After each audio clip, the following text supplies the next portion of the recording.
A very good morning to all my dear students. In today's class, we'll revise the second chapter of our second unit from our Beehive book, which is the poem Wind, written by Subramanya Bharti. The central idea of the poem is that it inspires us to face the challenges and hardships with courage, grit, and firm determination.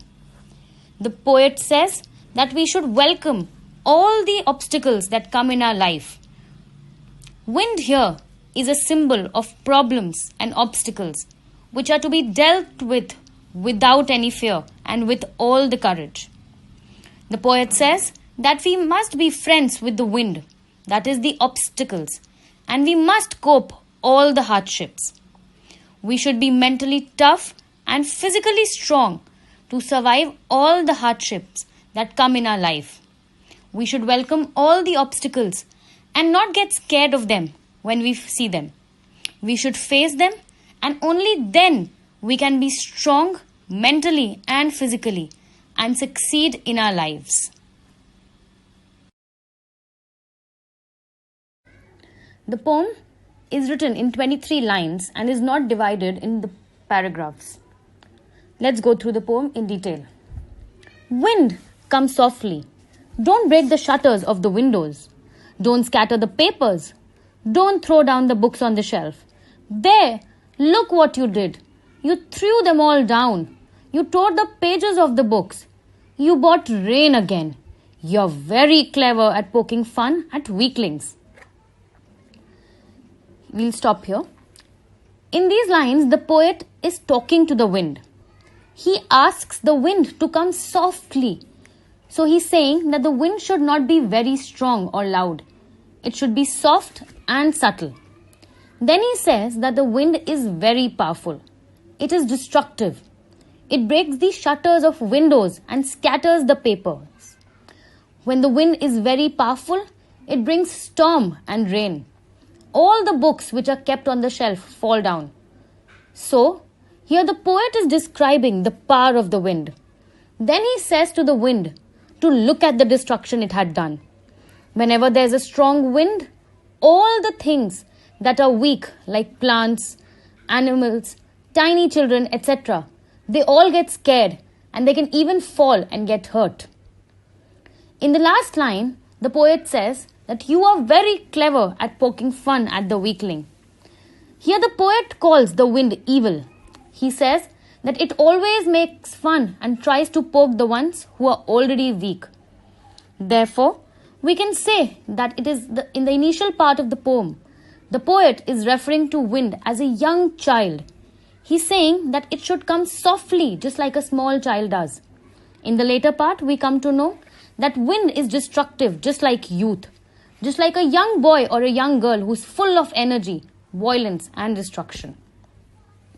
Let's move forward to the next few lines.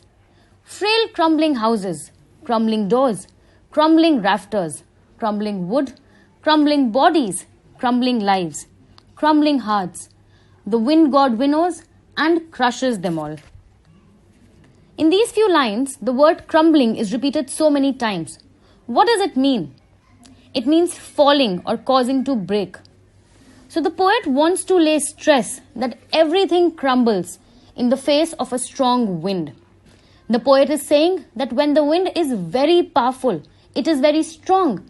It leads to breakage of everything. Houses which are weak fall.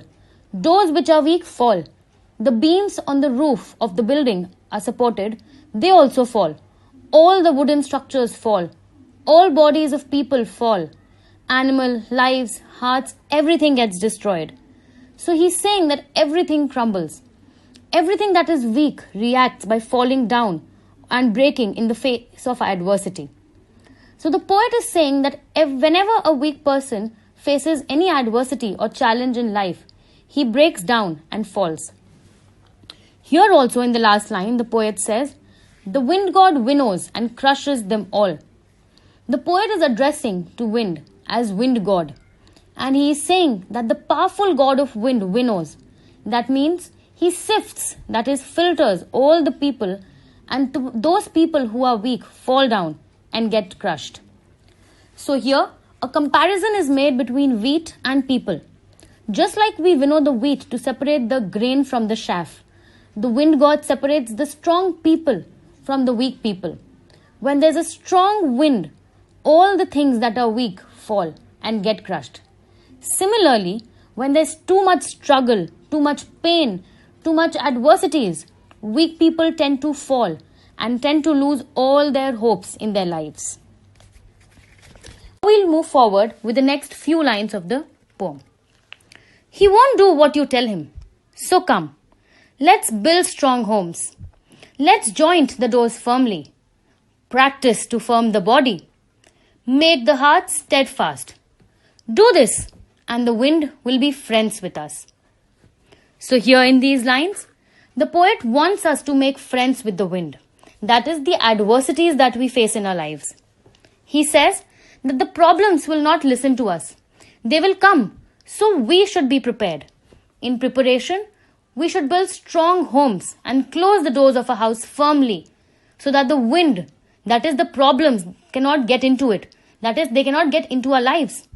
And then he says that we should also make our bodies strong and our hearts firm enough to face all these challenges when they come. And then once we are strong enough, all the challenges will be like our friends. We will not feel that they are troublesome to us anymore. Moving forward with the next few lines. The wind blows out weak fires. He makes strong fires roar and flourish. His friendship is good. We praise him every day. So in the last few lines, the poet has kept the wind on a pedestal. He's comparing the wind to God. He says that wind is God and we praise wind every day. He adds that everything is weak gets finished off in the face of strong wind, and all the things that are strong flourish and grow to become stronger. He is giving us a very important message here. He says that we should not feel bad that we are facing so many challenges and adversities in life. Rather, we should make ourselves physically and mentally strong to face these challenges. And once we are strong enough, we will overcome the challenges. We will become friends with them. And then we will be happy that we had these challenges in our life because they helped us to become stronger and better. I hope you're clear with the poem. Now, as we've completed the entire poem, let's have a quick summary of the poem. But before moving towards the summary, let's read the poem once again. Wind. Wind, come softly. Don't break the shutters of the windows. Don't scatter the papers. Don't throw down the books on the shelf. There, look what you did. You threw them all down. You tore the pages of the books. You brought rain again. You're very clever at poking fun at weaklings. Frail crumbling houses, crumbling doors, crumbling rafters, crumbling wood, crumbling bodies, crumbling lives, crumbling hearts. The wind god winnows and crushes them all. He won't do what you tell him to do. So come, let's build strong homes. Let's joint the doors firmly. Practice to firm the body. Make the heart steadfast. Do this and the wind will be friends with us. The wind blows out weak fires. He makes strong fires roar and flourish. His friendship is good. We praise him every day. So in the poem, in the first part of the poem, the poet describes the actions of the wind. The poet asks the wind to come softly. He requests the wind not to break the shutters of the windows, not to scatter the papers and throw down the books from the shelf. But the wind throws down the books and tears the pages. The poet says that the wind makes a mockery of weaklings. It brings down frail houses, crumbling doors, rafters, and even weak hearts. It crushes everything that is weak. The poet advises us to be strong. Only then can we save ourselves from the wind, that is, the obstacles that will come in our life. We should build strong homes with firm doors. This means that our bodies and hearts should also be very strong. It is the way of the world to kick the weak and to be friends with the strong. The wind blows out the weak fires, but makes the strong fires roar and flourish. Thus, the poem conveys the idea that nobody cares for the weak. Even the wind is on the side of the strong people. We must make ourselves strong to become successful and overcome the challenges in life. My dear students, I'm pretty sure this poem will inspire you. It'll give you hope. It'll give you courage to face your fears without any fear. Students, if you face your fears with determination, you will achieve everything that you want in life. That was all for today. Students, I repeat myself, kindly go through all the chapters very, very thoroughly. Since the questions are in a multiple choice format, therefore, read the story and the poems several times. That was all for today. Thank you very much. Have a nice day. Good luck.